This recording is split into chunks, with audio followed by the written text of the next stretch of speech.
Good day to all our viewers. If you are watching for the first time, kindly subscribe to this YouTube channel, on notifications, drop your comments, click the like button, and also share this video with others. We've seen an Igbo man who said, though he's an APC member, he said that President Bola Ahmed Tinubu has no problem in releasing Nnamdi Kanu, the IPOB leader, but that some Igbo politicians are against the release because Nnamdi Kanu seems to be more popular than majority of the Igbo governors or the leaders. That's what he is saying. The Waymaker is here this lovely morning. You are from the Middle Belt, but you always speak about the issue of Nnamdi Kanu. What do you have to say? Do you think that that man is right in saying that some Igbo politicians are afraid of Nnamdi Kanu's popularity? That is why they have not yet met President Bola Ahmed Tinubu to release Nnamdi Kanu this lovely time. Sincerely speaking, the truth of the matter is that the Igbo governor, they are afraid of Nnamdi Kanu because all these Igbo governors, majority of them were not voted by Igbos. They will be imposed by these people who have agenda to Islamize Igbo land, who have agenda to claim the land that belongs to Igbo. Those are the people that plant them there. The only governor that we can see that the people of Southeast voted for is Alesoti. And you can see the different what Alesoti is doing in Abia. In few moments, he has turned Abia to something else. The rest governor, tell me, what are they doing? Why are they afraid of Nnamdi to come out? Because they know that they will be planted. They will be planted by these Fulanis who have the vision to take over this country by all means. That's why you can see in Enugu, Peter Mba now, they are killing his people. His people can no longer go to farm, yet Mba they cannot speak. Not quite long, a video went viral from Enugu where all those numbers of women, they came out, they protest about the Fulani killings in Enugu. Their husband is being killed, their children are being raped. In fact, they said that the Fulani are using their stick to molest Abia women. Is that word not painful that the governor need to stand up and do the needful? But as I speak to you, have you ever heard that Peter Mba talk about it? No, because it was implanted. Have you forgotten 2023 election how it come? The waves of Peter Obi in 2023 in Enugu, we saw Labour Party governorship candidate while he was pulling. But suddenly, they know how to do it. They maneuver it. Because they know that the people that be in the top, they know that they cannot use that Labour Party man to do their wish. They diverted the will of the people. As Wike did in River State, where he did it directly and conferred the will of the people for Bola Ahmed Tinubu. And that's why you can see the atrocity that is going on in the Southeast. As I keep telling people without any fear of favor, that Nnamdi Kanu Samuel Ekpa is not the problem of the Southeast. We will look at it. Since Samuel Ekpa has been deprived not to speak to Biafrans in Finland, have killing stop in Biafra land? The answer is no. The way the Fulani men now have the audacity to enter Biafra land and be killing people, find people the way they like. We did doing it when Samuel Ekpa was acting. The answer is no. Am I justifying what Samuel Ekpa did in Southeast? It's okay. I'm not justifying it. I'm not Igbo. The Biafra knows whether Samuel Ekpa was fighting the Biafra or defending the Biafra. It left for Biafra man to tell you I'm not a Biafran. I am from the Middle Belt and I'm proud of what I'm saying. But let's say the truth, the way it is. How I wish the federal government stopped the killing in Southeast since Samuel Ekpa has stopped not to communicate with Biafra. We will have known, no, this Samuel Ekpa is a very wicked man, he's a very wicked man. But I speak to you, Samuel Ekpa is not much speaking to Biafra, he's not much doing this. Why is killing still going on? Why is still going on? So for me, whether the governor like it or not, that they are telling Bola Ahmed Tinubu that Nnamdi Kanu will not be released or not, Nnamdi Kanu will be released. I've told people that Nnamdi Kanu is a voice in the wilderness. It's a man that the gods of the land have chosen. Don't compare Nnamdi Kanu with Ojukwu. Don't compare him with Wazirike. Those one they came to pave way. The man that the gods have chosen is Nnamdi Kanu. That is why no matter how the Nigerian government try to do, they cannot eliminate him. They cannot silence his voice. It's just like a Moses. Moses was chosen by God. He took him to the king. You know, they bring him up, and God used Moses to deliver the children of Israel from the hand of the Are you saying that Nnamdi Kanu is like a Moses to the Igbo people? That's what I'm telling you. Nnamdi Kanu is like a Moses. In the case of what we are seeing now, he's a man that is holding the mandate of the people. Let me shock you. Obasanjo have once said it, that the only Igbo man he respected is Nnamdi Kanu. Nnamdi Kanu has been offered money. He has been offered appointment. He has been offered everything, but he denied all this things. He wants to fight for the liberation of his people. You understand? There were to be millions of people that will be in position of Nnamdi Kanu. They will have sold Igbo. They will have changed Igbo name. Oh, it's no longer called Igbo. It's called Igbo should now be coming Lekuku. Maybe because they have collected money. They will have changed the whole name of Igbo people. You are not bearing Ojukwu. There is the killing. Bear this one. But Nnamdi Kanu is not after money. And that's why you see that the government is fighting him so hard. The truth is only difficult. Let me tell you, Mazin Amdekano is not fighting for only Igbo. He's fighting for Yoruba, he's fighting for Hausa. The earlier is better everybody go on their own separate way. The better we get better Nigeria. Or if you don't want Nigeria to divide, I've said this severally. If you don't want to divide this Nigeria, restructure this country. Let everybody go on you. If there is a restructure that all the whole power is in the hand of federal government, will Tinubu just wake up overnight and go and remove Fubara and go and put his ally there to be collecting River State money? It's not done. It's because all power is in the hands of Tinubu.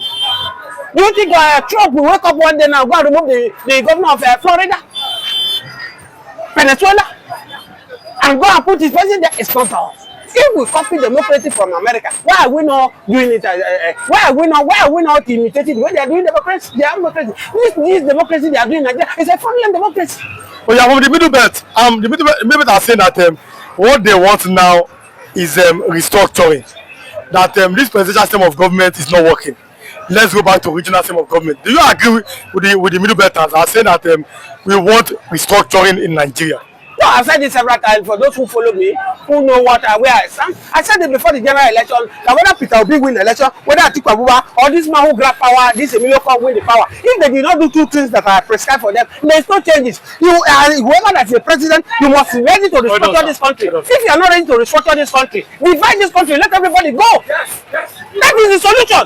If you bring angel from heaven, to come and rule Nigeria the way it is now, without restructuring Nigeria, divide Nigeria, remain the same. But we cannot change the situation. And people cannot change the situation. Divide this country or restructure the country. Even the Yorubas, where Tinubu come from, is Yoruba happy now? They are not happy. The country is not good because the Fulani men, the people that have hijacked the power. They have hijacked the power. That's why this system cannot work. I said it before general election. Nigeria is faulty foundation. The Bible says if the foundation has been destroyed, what can the righteous do? The righteous have to destroy the foundation and rebuild. That's what I was expecting. Bola Ahmed Tinubu, you have all the gods, you have all the resources, you have all the backup. Restructure this country once and for all. Leave this selfish interest, leave the power, so that your Yoruba people they will be grateful to you all their life, even when you die. If Bola Ahmed Tinubu continue like this, even if he spend 8 years and live without restructuring the country, if Aboki man can come and collect Lagos State. Oh, Aboki can collect Lagos. Aboki go come and nothing will happen for this. So the earlier the better Bola Ahmed Tinubu to do the need to and restructure this country. If Bola Ahmed Tinubu can even restructure this country, it's not coming for 4 years. Yoruba people will be grateful for him because Yoruba people have the resources to sustain themselves. As I speak to you, this Lagos State can feed the remaining 5 states of the Southwest. They have nothing to lose. If Bola Ahmed Tinubu do all this selfish interest, oh, let me spend 8 years in power, and he do like that, he leave the power, he give it to the North. And Northern come, my brother, the Yorubas will suffer dearly for it. Because the Northern, they will claim everything. They will claim everything, bro. Everybody needs to wake up and speak. Nigerians are no longer into me again. Come on, pay our children's. What is this? These are wars. A time came in this country where African countries, they were running to Nigeria to seek greener pasture. Ghana was here, Cameroon was here, everybody was here. Living today, everybody has lived. Look at Nigerians now in Ghana, begging in Ghana. Ghana now are now telling Nigeria must go in Ghana because we are much in Ghana. They're not pursuing Nigeria. They're not pursuing Nigeria. And we have these populations. We have this population. But these greedy leaders, let me tell you, this is what you see when you keep destroying the institution because of your selfish interest. When you keep destroying this, look at Buhari today. Where is Buhari government? How many politicians are now calling Buhari number today? They don't call Buhari. I tell people who are the coming to APC now, they don't love good Tinubu. They are coming to APC because of their selfish interests, to protect their own interests. The day Tinubu will leave power now, nobody will remember to call it from again. That's human being for you. That's why Tinubu should do every available way to do the right thing for the masses. Yes! Nigeria will curse him even when he's in grave. Today we remember Yaradua. People are still praying for Yaradua. Even in his grave, with the little years we saw what he did. If Bola Ahmed Tinubu died today, what is it would be? Many in Nigeria, if anybody, God forbid, if Nigeria hear that Tinubu is dead today, many people will shoot God. Many people will be happy. But Bola Ahmed Tinubu still have all the time to redeem his image by restructuring this country. By restructuring this country, or if the Northern refuse to restructure, divide this country, let everybody go in peace. We cannot be like this forever. China was one big with Japan. China was one big with Taiwan. Today, are they together? Are they not doing well? If you allow Biafra to go, Biafra will be a Japan of Africa. Biafra will be a China of Africa. We other African countries will be going there to buy things. It's far better than to be traveling to Japan, to China to buy 4 things. He's forcing us to live together is forcing danger ahead of us. As we speak now, Nigeria no longer have value in international. Everything is in crumble. Economy is in crumble. People came out to come and say nobody's asking what you are buying. Frustration everywhere, and that's why you see people are dying anyhow. This man is selling. Nobody is asking. Now the economy of Obasanjo, and that's why you see that the economy of Nigeria was one of the best in Africa under Obasanjo. West Africa, they are running to Nigeria to seek for greener pasture. Ghana, a time came in Nigeria, you would think Ghanaians are now residing in Nigeria, in Lagos here, to the extent that Nigeria have to do protest, Ghana must go. But today, as we speak, reverse is the case. In Ghana now, Ghana are now saying Nigeria must go because the economy is in shambles. I keep saying it without any fear of favor. APC is a disaster to Nigeria without any fear of favor. Their broom signified backwardness. Their broom signified failure. As I speak to you, before 2015, when Buhari came in with his broom, he brought people from Africa, Fulani from Africa, to come and destroy this country. As I keep telling you, Buhari should be questioned. Buhari should be called to question. How come these Fulani headers are from Mali, Burkina Faso, are in Nigeria? Have you forgotten that the governor of Benue State, what is it called? Alias, Reverend Alias. He said, oh, the people that are coming to kill my people in Benue, they are not Nigeria Fulani, they are from Mali. If they are from Mali, what are you doing to stop them? And to portray to it, Buhari have once said it, that these people who are coming, they are coming from outside Nigeria. They are not Nigeria Fulani. How did they come? They came in 2015 when Buhari threatened Jonathan that if you force yourself in Nigeria, I will make your government ungovernable for you. These are the words of Buhari. That's why they mobilized all these boys from Burkina Faso, from Mali, from Africa. They brought them to Nigeria. They armed them so that if Jonathan wants to prove otherwise for that election, they will unleash those boys to destroy Nigeria. Today, look at the case. Buhari could not control this boy. The APC government could not control this boy. Don't forget that under Goodluck Jonathan, under PDP government, the only problem we have there was the Boko Haram. And the Boko Haram was not spread. The Boko Haram was only in the north. You are not seeing them in the east. You are not seeing them in the west. But to speak now under this APC government, we have a lot of insecurity. The Fulani headers now, they are everywhere, all the horizons. Boko Haram before they were just only, they are not there. Nigeria was trying to control them, but to speak to them, nowhere is safe. You cannot travel from here to Abuja, that you cannot be kidnapped. That's why I see bother when people now, if you talk about Tinubu, they feel that you are talking about Yoruba. No, if you are criticizing Tinubu, you are not criticizing your Yoruba. Let these people are using religion to ethnicity to divide us. Most of them that are signing, they feel that if you are talking about Tinubu, you are talking about Yoruba now. They don't see for it. Tinubu don't even know whether they are Yoruba or not. So whether you are Yoruba, whether you are Igbo, whether you are Hausa, as a leader, you are not doing. We will criticize you. If we criticize former military of Obasanjo, we criticize Buhari, who is a former military, who is now Bola Ahmed Tinubu, who is a civilian.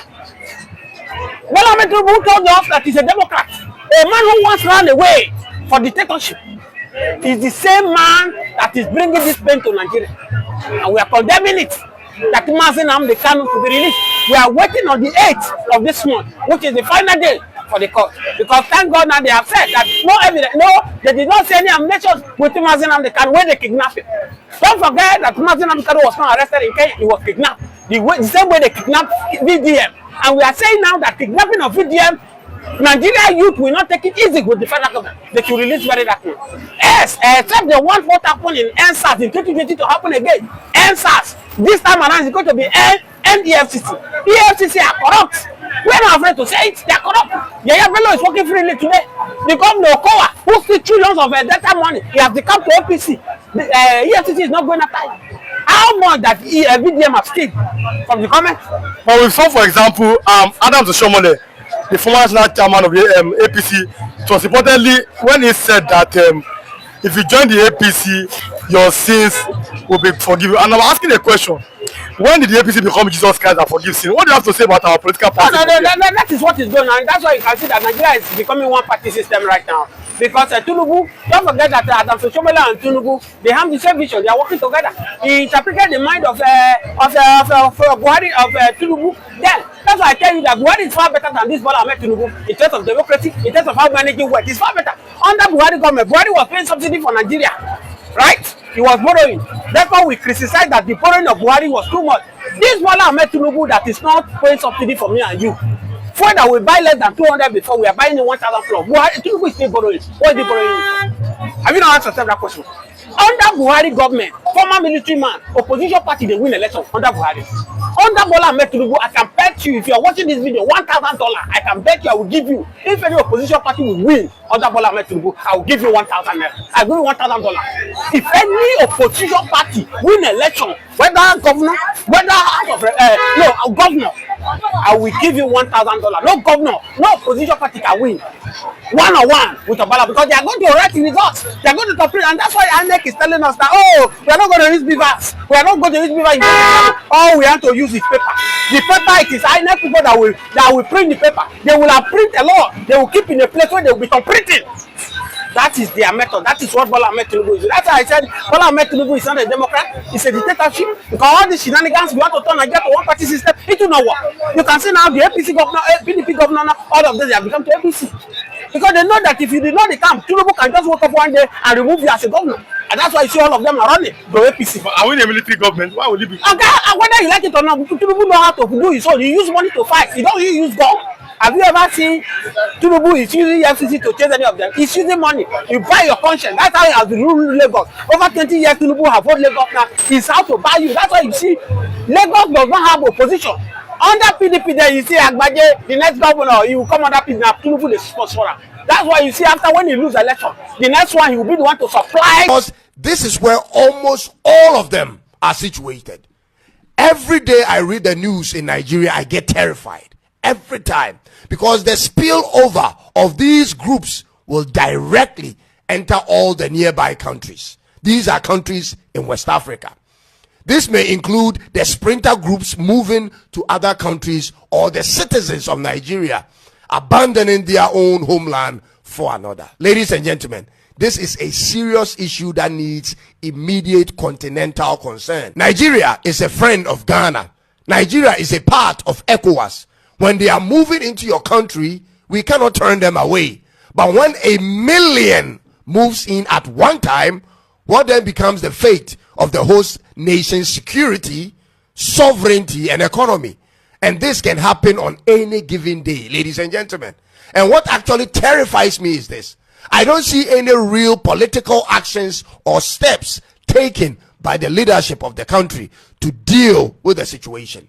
You don't hear of the presidency talk about strategies. You don't hear of governors talk plans and senators the same. Where are the marches, ladies and gentlemen, and the demonstrations on the streets to force the hand of the government to face it head on? Where are they? It's like the fate of the people in this country is in individuals' hands. Those with the resources may hire armed officers for their personal security, and those who don't have to live carefully and away from certain hotspots. Ladies and gentlemen, is this the best Nigeria can do in their own country? Day in, day out, all we hear is kidnapping, robbery on buses and even on trains, village killings and so on. Is this ever going to change in Nigeria in the nearest possible time? Nigeria currently ranks 10 on every type of crime list in the world. Talk about cybercrime, organized crime, financial crimes, and extremism. You will find them on the top 10 list of all of them. What type of society are you building? On the criminality index on ocindex.net, you are 6th out of 193 countries, 2nd out of African countries, and number 1 in West Africa. You are ranked 19th among the least peaceful countries in the world, and nothing shows it bothers you, especially they that hold power in the country. Omanaja, what's up? When you finally get the chance to vote for a president who may bring a difference to the country, you reject it. You vote the same type of leadership in every election, and the problems continues. Why won't you try change? Why can't the people try what Ghana did? You come out in your numbers. You create your own coalition centers. You protect the ballot boxes at all costs and ensure a free and fair elections for once in your lifetime. Because if you as a regular Nigerian don't like what's going on in your home country, you have to do something about it, ladies and gentlemen. That cannot be done by anyone else but yourselves, unless it benefits you. What's the ultimate goal here? When you have chosen democracy as your system of governance and it's only making life a living hell for the majority of the people. What is the plan, ladies and gentlemen? This is disturbing. Now, on to the second situation that is of equal concern as the first. This is about the level of poverty in Nigeria. You have more than 40% of your total population living below the global poverty line of $2.15 per day. That's more than 100 million people, ladies and gentlemen. That's a national security crisis. To have more than 100 million people who don't spend up to 3,300 naira in a day is problematic for the state's economy and for the people